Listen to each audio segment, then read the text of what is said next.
Hey, well, good morning. I'm so glad you'll be joining me today for this Facebook Live event. I'm really excited to be with you today, and we're going to be talking about a really important subject. What are your greatest challenges, pains, and obstacles as an artist? We're going to be having a really good conversation today, and I think you're really going to benefit from a number of practical strategies and tips, and just a conversation we're going to have about how do we get through the challenges, the pains, and the obstacles we experience as artists. So I want to introduce myself. I'm Joey with the Grove Center for the Arts and Media. I've been able to talk to a number of you online on these Facebook Live posts. If you're listening to the replay, I also like to welcome you and glad that you're here online with us today. If you have a friend and you think this would really help them, I'd really encourage you to hit the share button and let them know that this Facebook Live event is covering this important topic of what does it mean to face the challenges, the pains, the obstacle that we have as artists, because a lot of times I think that, or at least we hope that our life, our work as an artist is going to be easier. And so as we talk today, I really want to encourage you to let me know where you're coming from. I'm working off two screens here, but post a comment. Tell me where you're from as I share some different things. Would love to have you respond and give me your insights. I really want to hear what are some challenges that you're facing. What is some of the pain that you deal with as an artist? It doesn't have to be deep, heavy, emotional. It could be, for like a lot of artists, it could be a financial. It could be a relationship. It could be anything related to feeling stuck as an artist. It could be just the whole host of things of how perhaps your dreams are delayed, of how you're hitting roadblocks. And I really think as we talk with a lot of artists here at the Grove Center for the Arts and Media, as we kind of share our struggles, as we kind of explore options and ideas, there's a great opportunity for new breakthroughs. Perhaps you had a chance to listen to my Facebook Live post yesterday. And in that post, I posed the question, how can we ask a more beautiful question so that we can lead ourselves and others down into a path of having new breakthroughs, new ideas, new strategies. So again, if you're just coming online now and listening, I'd love for you to post a comment. Let me know where you're coming from. I always like to know who's listening in. And so let me get started with a story. And I will say we're going to go for about 15, 20 minutes to get today, however long that you'd think this would be helpful. I do have a few opportunities, a couple things I want to share with you at the end of the Facebook Live event today. Let me start with a story. When I was in my early 30s, I had a period of time where for 7 years I was working mainly full-time as a writer. I had a bit of a portfolio career, but I went from writing book after book after book, and in the course of that writing experience and writing year after year, I developed chronic tendonitis in my wrists simply from too much writing and too much stress. We had 4 small kids at the time, and now they're 4 grown, older adults and teenagers. But it was a really challenging season for about 7 years. And I reached the point, it was around, it was about 15 years ago, or 17 years ago now, in the summer of 2000, when I hit this wall of depression because I was dealing with so much chronic pain. What I didn't understand at the time is that in my work as a writer and in that constant pounding on my wrists, it was in the stress of the pain that I was under, that it was really messing with my brain chemistry, and my adrenal glands were just tapped out. If you think about when you cut your finger, you draw away because it hurts and you feel pain. Well, when you're in chronic pain, your nerves keep firing, and you're going through, you're just pumping out all this adrenaline, all the pain-killing neurotransmitters in your brain, and your body gets to the point where you just can't keep up. And so and if that happens long enough, it really changes your brain chemistry. It changes how you respond to pain. So by the summer of 2000, I was just in a physical and emotional, and I would say a spiritual mess. So it was definitely one of my greatest challenges and pains ever in my life as an artist. And I want to say, if you're just popping in now, let me know where you're coming from. This is Joey O'Connor with The Grove. I'm telling a story of one of my greatest challenges that I went through as an artist, a number of years ago. But let me know where you're signing in from. I'd love to hear from you and get a conversation going. So within that, how that was all tied together in going through chronic pain, writing book after book, and really trying to provide for my family, the stress and the anxiety and the fear was just overwhelming. So when we talk about this idea of what are your greatest challenges, pains, and obstacles as an artist, I'm not just saying that kind of euphemistically, or, hey, we sometimes struggle and we have problems.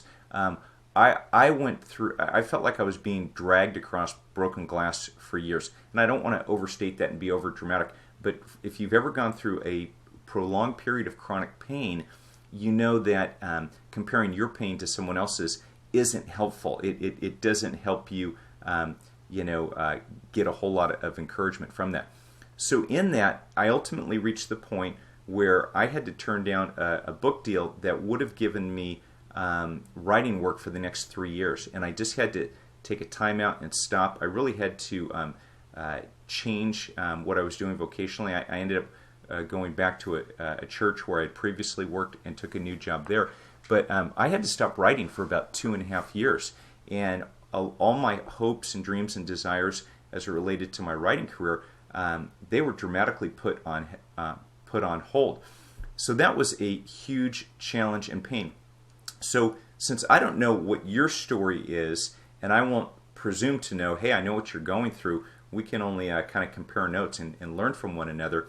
I will say that my pathway out of that very difficult, painful period in my life, it really came from a number of different pathways. One of them was physical pathway. I had to give my body a rest. So if you're an artist and you're dealing with some type of chronic pain issue, a very good friend of mine, she's an excellent painter, she's a visual artist. She's had real severe chronic carpal tunnel syndrome in her wrist. She had to get surgery. So if you're an artist dealing with physical pain, you have to find what are the physical pathways out of pain.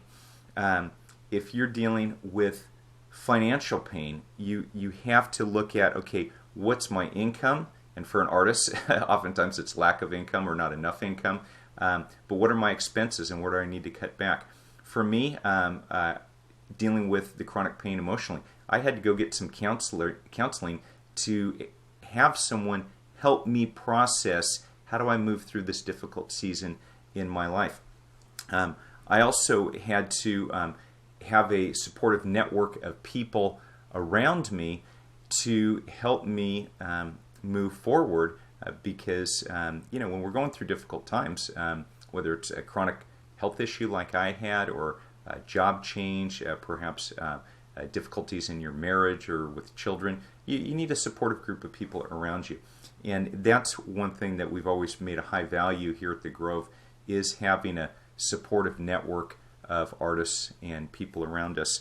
So if any of this is making sense, or if you're finding that it's helpful in some way, leave me a comment, post me a question, maybe a response. If you do find that some of this is helpful, or if there's someone in your network that is going to be helped by this conversation, go ahead and hit the share button, and we'll get them on the Facebook Live as well. So the question that I would have as we explore, how do we get through these greatest challenges, pains, and obstacles as an artist? We really have to get underneath what's the source of the pain and the challenge that we're facing.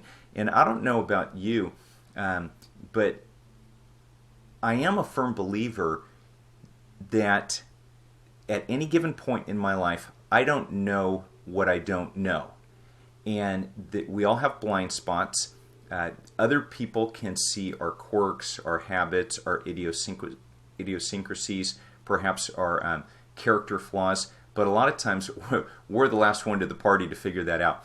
So when you're going through a challenging, painful, or difficult time as an artist, very often what I've found helpful is just being in relationship with other people who can listen to you without a critique. They can listen to you without any type of judgment. They can listen to you with a supportive ear. And if appropriate, they can give you some wise counsel and advice if that's what you're looking for. I do think that it's important when you go to talk with someone and have somebody giving you some counsel, make it clear that, hey, I just want to vent and I don't want any advice at this point. I just want you to listen, because that'll tell the person to shut up and just listen. Or let them know. Give me your advice. What do you think? Because sometimes there's people out there that just, they're fixers and they want to solve your problem. And have you ever been in a conversation where someone's just trying to fix you? Maybe it's a mother, a father, a friend.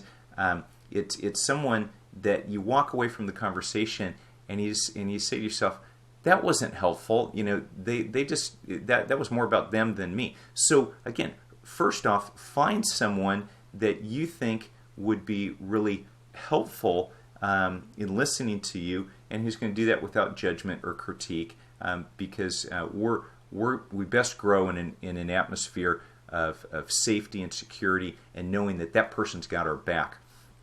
So that's the first thing that I'd have you consider is, hey, look at the scope of your relationships and who can help you walk through these challenges or pains or obstacles that you're facing. And then second, look at what are the resources available to you. Because if you and I were sitting down having a conversation and you're going through a difficult time, one of the questions I might ask you very simply is, what can you do next? What is your next step? Because I can't fix your problem. I can't solve your problem. Oftentimes, we don't hit resolution to the challenges and pains and obstacles we're facing as artists because we're stuck. We don't want to step forward. We're afraid of getting out on that limb at the end of the branch where it's risky, where it's a little bit scary, and perhaps it's our next step, our next move that's going to lead to the breakthrough, but nobody can do that for you. So you have to ask, okay, what are the resources available to me for this problem that I'm having?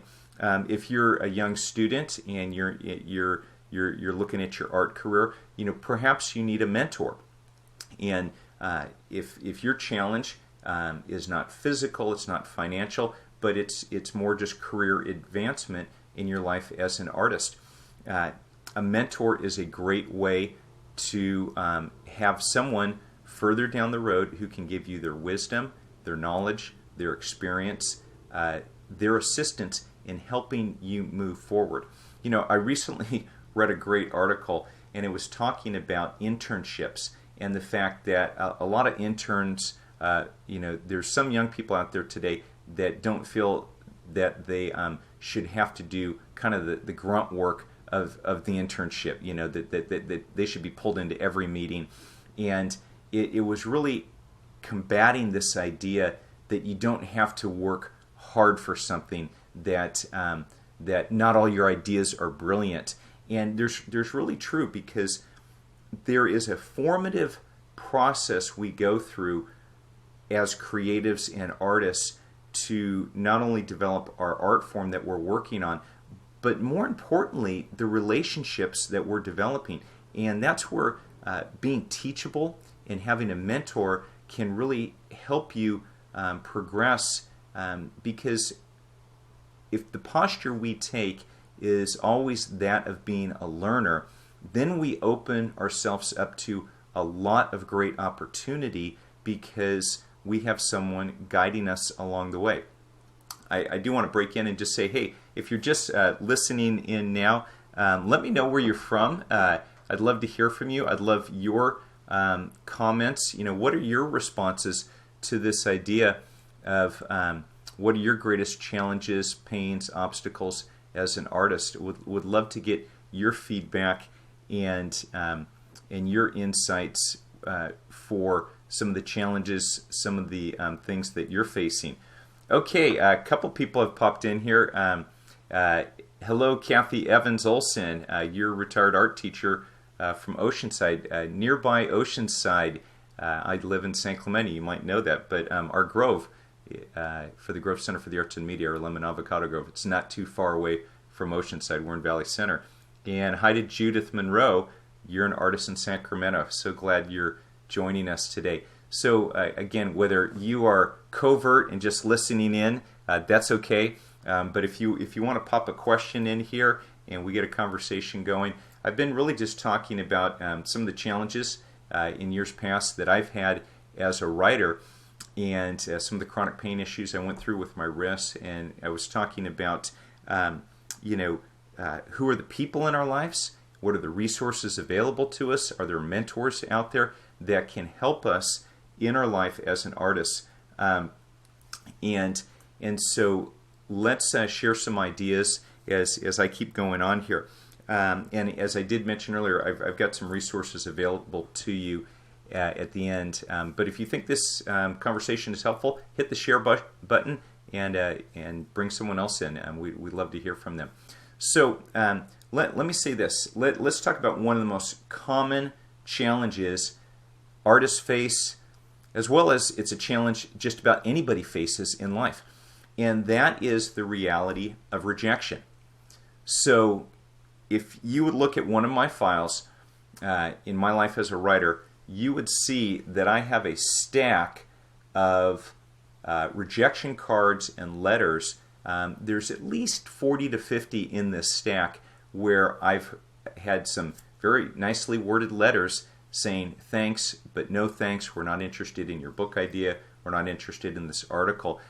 It's a reject, and those are the ones I kept. I got plenty more that I didn't, and that's from even having a history. I've written and published over 20 books, but I have a stack of 40 to 50 rejection letters. That's a challenge, especially when you're hoping to get some income from writing or painting or your filmmaking. You're hoping that your music CD will sell. So how do we deal with rejection? It's such an important topic. If you're listening in, I'm wondering how in your life have you personally dealt with rejection? How do you deal with rejection as it relates to art? So let me give you some thoughts to think about here. When we talk about rejection as an artist, I think the core of rejection it goes back to a very young place inside of us where we learned when we were children, whether it's young children, elementary school, maybe sometime in high school, we've all experienced rejection. And rejection comes from other people. It's people saying, no, I'm not interested in you, or no, I don't love you. Whatever the message is that we receive from teachers or parents or friends or mean kids at school, whatever. Everybody has to deal with rejection. It's a part of life.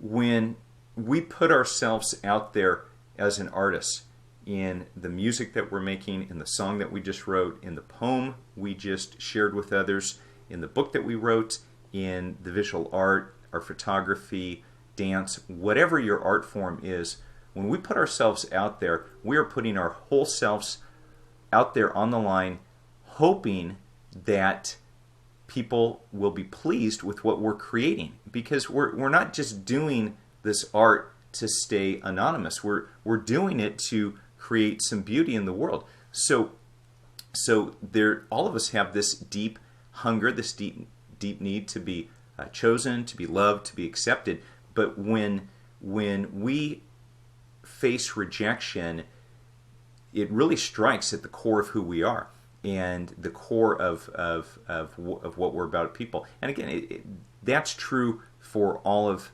the world. That's for the whole human race. People deal with rejection, but how we deal with rejection will really determine how we move forward. Because if I review those rejection letters from a publisher, and I start to internalize that, just saying, okay, I'm a crappy writer, I shouldn't even be writing, I should give up on this, I should just go become a barista at Starbucks, even though that's a great job and you get a lot of good coffee, but I should just throw this whole art thing out the window. When we begin to internalize that message in a negative way, it can really lead us down some bad bunny trails. However, if we can get some good feedback and constructive criticism as an artist, and even though we may face rejection, that way we can really determine, first off, do we have the chops to really make our life as an artist happen? And then we can really look at and evaluate, where do I need to improve? Where do I need to grow? Where do I need to put time, energy in my art so that I can be a better artist? So, I'm curious, for those of you that are listening, how have you dealt with rejection before? I've dealt with, multiple rejections as a writer, whether it was a book proposal I spent a lot of time working on, whether it was a movie project, all sorts of things. But we really have to look at, hey, one of the greatest challenges and pains and obstacles we're going to face as an artist is this whole topic of rejection, because that's part of life. And how we respond to it really makes a huge difference in what comes next. So let me say this, and I'm going to wrap up in a couple minutes here. One of our biggest priorities with the Grove Center for the Arts and Media, as you probably read about on our Facebook page here, and if you visited our website, it's this whole idea of how do we cultivate our spiritual life and our creative work so that we can be the artist, the person that God has designed us to be.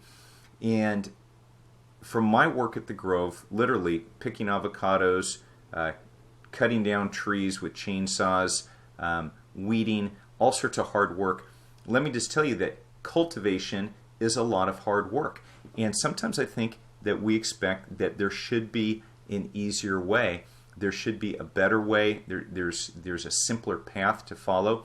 And oftentimes, the nature of this world, where we live here on earth, cultivation is hard work. And so we have to look at how can we be intentional to cultivate our spiritual life and our creative work. And I think one of the most important things is to understand, I don't know what faith background you're coming from. We work with a lot of artists who are Christians.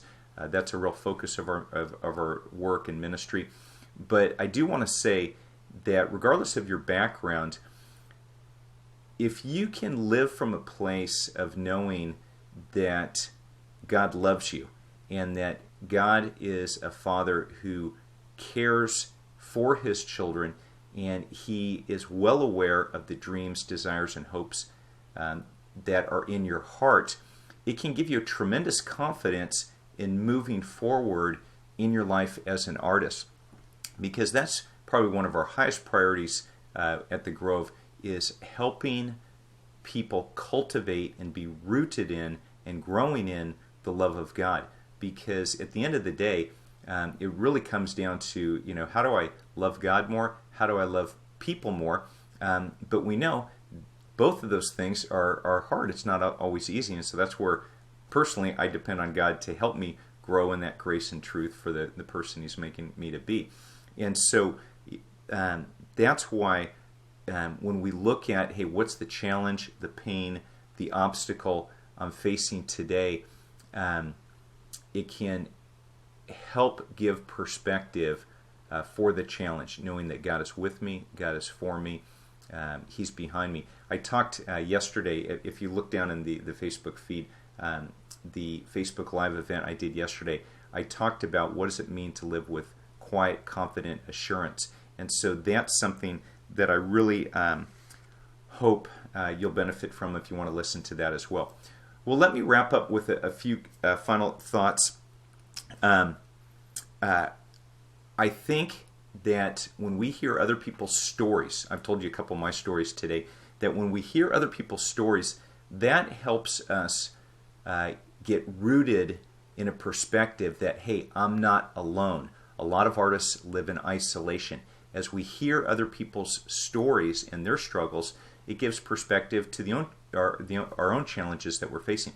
So I do want to offer you a free resource today if you haven't gotten your copy yet.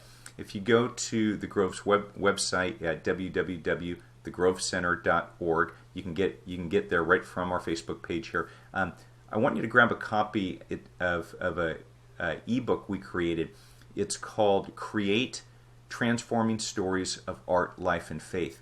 And in that dynamic, it's a video ebook. It won an award for Best Design. It's a great ebook that we're really proud of.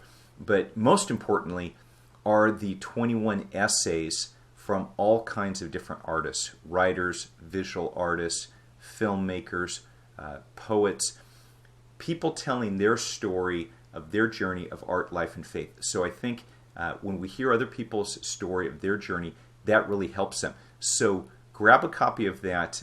It's free. It's got a ton of content in it. I think you'll really enjoy it. And then next, as you think about today and pray about, hey, what are the challenges, pains, and obstacles I face as an artist?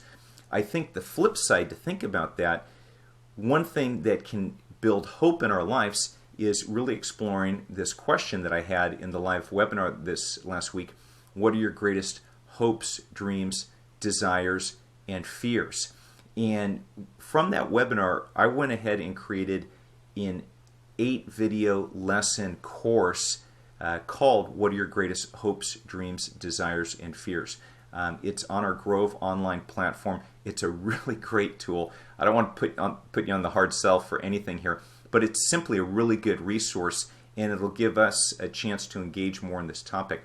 This weekend, we're having a flash sale on that. So for 3 days, we're making that half off. It only costs $19.99, but it's packed with information. I think you'll find it really helpful. So if you want to grab a copy of that, no pressure, that's available on our website as well.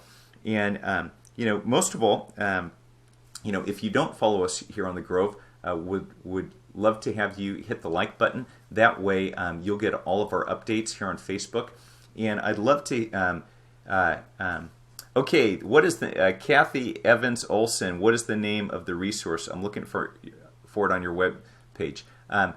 Kathy, if you scroll down in the Facebook feed here, you'll see a link to Create: Transforming Stories of Art, Life, and Faith. You can hit that link, just fill in your name and your email, and you'll get sent, and you can download a free copy right away. You'll be reading it in 1 or 2 minutes. And then if for whatever reason you have a problem, just shoot me an email or message me here on Facebook, and I'll be sure to help you get a copy. But again, follow us, give us a like here on Facebook. If you found this conversation helpful, if you think it helps someone out, please share it. We just want to help as many artists as possible. All of us, God's just given us so many great hopes, dreams, desires, and we just want to share that with other people. We really want to see people become, all that God has designed them to be. So drop me a comment. Love to hear more from you, but thanks so much for listening today. Hope you have a great weekend. God bless, and we'll talk again soon. Take care.